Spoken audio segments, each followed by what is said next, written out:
Hello guys, LCB Lucknow cantonment board में जो recently अभी कुछ दिन पहले वैकेंसीज आई थी उनकी सिलेबस की वीडियो मैंने रिसेंटली बनाई भी थी। लेकिन जो आज की मेरी वीडियो है वो ब्रीफली डिस्कस करेगी कि आपको क्वेश्चन कहाँ से पढ़ने चाहिए, बुक कहाँ से आप अरेंज कर सकते हो, आपको कोचिंग किस सब्जेक्ट की लेनी चाहिए, बिना कोचिंग भी आप ये एग्जाम क्लियर कर सकते हो। सिलेबस को यहाँ पे ब्रीफली डिस्कस करूंगा और गाइज ब्रीफली आपको समझाऊंगा, बिल्कुल डीपली हम डिस्कस करेंगे सिलेबस के बारे में और अच्छे से आपको समझाऊंगा कि कैसे आपको पढ़ना है, कैसे आपको तैयारी करनी है। ईजिली चुटकियों में आपका सिलेबस जब आपका समझ में आ जाएगा तो आप आराम से अपनी स्टडी भी कंप्लीट कर सकते हो। सिलेबस को देखने के बाद आपको छोटा मोटा ज्ञान हो जाएगा कि आपको क्या पढ़ना है। गाइज यहाँ पे मैं सबसे पहले एक टॉपिक पर डिस्कस करना चाहूँगा। गाइज जो ये वैकेंसीज है ये अच्छी वैकेंसीज है और वैकेंसी यहाँ पे डिग्री के बिहाफ पे आई है। यहाँ पे जो पार्ट ए का जो सिलेबस है ये ओनली कंपटीशन एग्जाम में बैठने के लिए है, यही आपका मेरिट लिस्ट डिसाइड करेगा। क्योंकि आप जो स्टूडेंट हो वो इंजीनियरिंग के स्टूडेंट है, मेडिकल के स्टूडेंट है, डिग्री होल्डर है, यहाँ पे टीचर है, यहाँ पे वो सब अप्लाई करेंगे तो वो इन चीज़ों पे ध्यान नहीं देते हैं। तो ये जो एग्ज़ाम का सिलेबस रखा गया है वो यहाँ पे नॉर्मली रखा गया है, ये आपको डिसाइड करेगा कि आप ये फेल होंगे पास होंगे, तो इसको आपको ध्यान से पढ़ना है। गाइज जो ये वैकेंसीज है पुलिस की वैकेंसीज नहीं है और नहीं यहाँ पे जीडी की, आर्मी की वैकेंसीज है। अगर आप इसको पढ़ रहे हो तो नॉर्मल लेवल यानी जो इस वैकेंसीज का लेवल है उसी हिसाब से पढ़े। आप जो ध्यान देना अपनी डिग्री पे ध्यान देना, इसका तो पार्ट ए का सिलेबस मैं इस वीडियो में ही कंप्लीट करा दूंगा, तो अच्छे से ध्यान देना और बताऊंगा कहाँ से पढ़ना है। अब हम इसके सिलेबस को समझते हैं। गाइज सबसे पहले सिलेबस समझना जरूरी है। अगर आपने सिलेबस नहीं समझा तो आप अगर पढ़ोगे तो क्या आप पढ़ोगे, कौन सी बुक्स आप रेफर करोगे। सिलेबस समझते हैं। ये पार्ट 1 है। पार्ट 1 के यहाँ पे 4 पार्ट है, 4 सब पार्ट है, जिसमें जनरल इंटेलिजेंट और रीजनिंग के क्वेश्चन आएंगे। गाइस जनरल इंटेलिजेंट और रीजनिंग ये क्या है। गाइस जनरल इंटेलिजेंट रीजनिंग यहाँ पे verbal and non verbal reasoning आएगी। अब वर्बल रीजनिंग क्या है और यहाँ पे नॉन वर्बल रीजनिंग क्या है। गाइस वर्बल रीजनिंग और नॉन वर्बल रीजनिंग को आप यहाँ पे याद नहीं कर सकते, तो ये वाला टॉपिक तो आपको समझने वाला है, याद करने वाला टॉपिक ये नहीं है, तो यहाँ पे इसको याद नहीं करना। जितनी आप इसकी यूट्यूब पे फ्री की वीडियो पढ़ी है वो सभी वीडियो देखोगे तो आपका यहाँ पे क्लियर हो जाएगा। ये सिर्फ माइंड को घुमाने वाला है।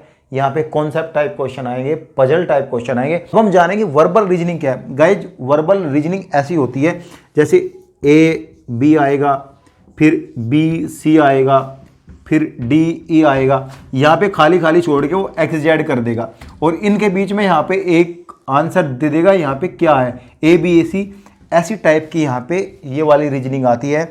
या फिर 1 2 3 4 यहाँ पे 6 कर देगा। यहाँ पे फिलिंग इन द ब्लैंक में क्या आएगा, यहाँ पे 5 आएगा। मतलब हार्ड रहेगी। ये मैं ओनली नॉर्मल आपको एग्जाम्पल देने के लिए बता रहा हूँ। वर्बल रीजनिंग क्या है इनको याद करने की जरूरत नहीं है। नॉन वर्बल रीजनिंग क्या है अब इसके समझते हैं। गाइज नॉन वर्बल रीजनिंग ये है, एक यहाँ पे ट्रायंगल बना दिया, एक फिर से यहाँ पे ट्रायंगल बना दिया, फिर से यहाँ पे ट्रायंगल बना दिया। इसमें पूछ सकता है कितनी स्ट्रेट लाइन है, इसमें पूछ सकता है कितने ट्रायंगल हैं। अभी यहाँ पे पेंटागन बना दिया इन्होंने, तो यहाँ पे पूछ सकता है कितने पेंटागन हैं। ऐसे यहाँ पे क्वेश्चन पूछ सकता है। यहाँ पे ऐसे पूछ सकता है, यहाँ पे स्क्वायर कितने हैं। तो ये सब कुछ यहाँ पे नॉन वर्बल रीजनिंग में आता है। ये जो टॉपिक है यानी फर्स्ट टॉपिक आपका पढ़ने वाला नहीं, याद करने वाला नहीं है।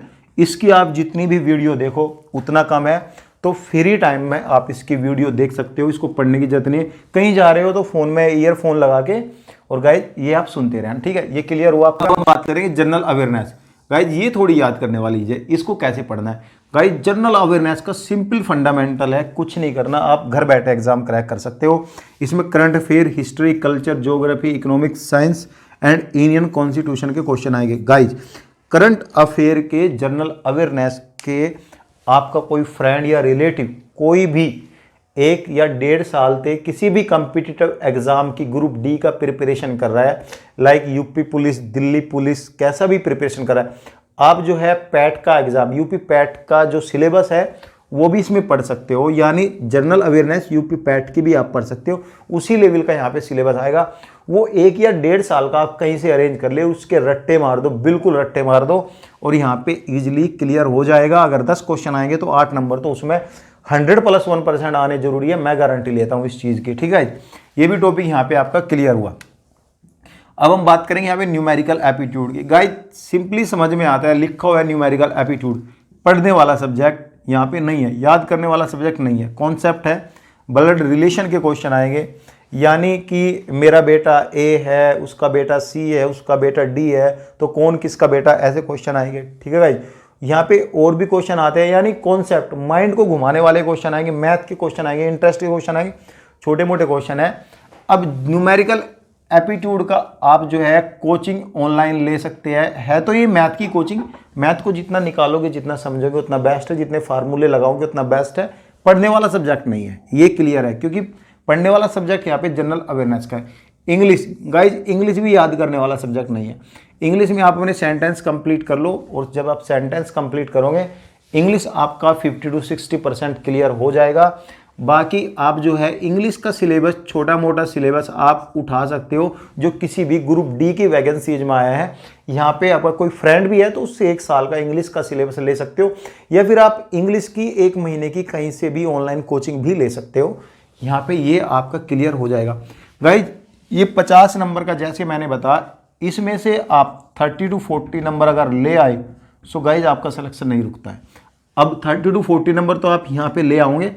अब जो 50 नंबर का एग्ज़ाम है वो कोर्स टेस्ट आपका रखा गया है, यानी आपने BA MA degree B.Ed commerce में की है, MSc में की है, BSc में किया है, जो है नर्सिंग में की है डिग्री, कुछ भी किया है, डिग्री के यहाँ पे 50 नंबर आएंगे, यानी 50 क्वेश्चन आएंगे डिग्री के यहाँ पे। तो गाइज इसमें बेसिक यार थ्योरी, बेसिक थ्योरी आप पढ़ लो, जो बेसिक थ्योरी है वो आप पढ़ लो, वो क्लियर हो जाएगा। हाँ, अब टीचर के लिए मैं डिस्कस करूँगा। गाइज जो टीचर है, CTET आपने एग्ज़ाम दिया होगा, CTET का एग्ज़ाम दिया होगा, सुपर टेट का एग्ज़ाम दिया होगा, वो सिलेबस उठा लो, आपका यहाँ पे क्लियर। बस थोड़ा अपने यहाँ पे ध्यान देते ना B.Ed में किस टाइप के क्वेश्चन आते हैं। इतने हार्ड क्वेश्चन नहीं आते B.Ed में, क्योंकि जहाँ तक मैंने देखा है जब B.Ed हम पढ़ने जाते हैं तो यहाँ पे छोटे छोटे क्लास के यहाँ पे स्टूडेंट्स को पढ़ाते हैं, और ज़्यादा हार्ड तो नहीं आते, लेकिन कहाँ से सिलेबस पूछ दे हमको याद है जब भी हम कर पाएंगे, बाकी तो हमारे लिए हार्ड ही है सिलेबस। तो गाइज ऐसे आपको पढ़ना है, और नेगेटिव मार्किंग का ध्यान रखना है। बिल्कुल सिलेबस मैं भी आपको अरेंज करके दे सकता हूं, क्योंकि मैं सिलेबस ये 50 नंबर का तो अरेंज करके बिल्कुल भी नहीं दे सकता, नहीं मैं ये वाला सिलेबस दे सकता जो याद करने वाला नहीं है। मैं सिर्फ जनरल अवेयरनेस का सिलेबस आपको प्रोवाइड करा सकता हूँ। गाइज ये रही पूरी डिटेल, कुछ भी डाउट है तो आप कमेंट्स कर सकते हो। Thank you guys.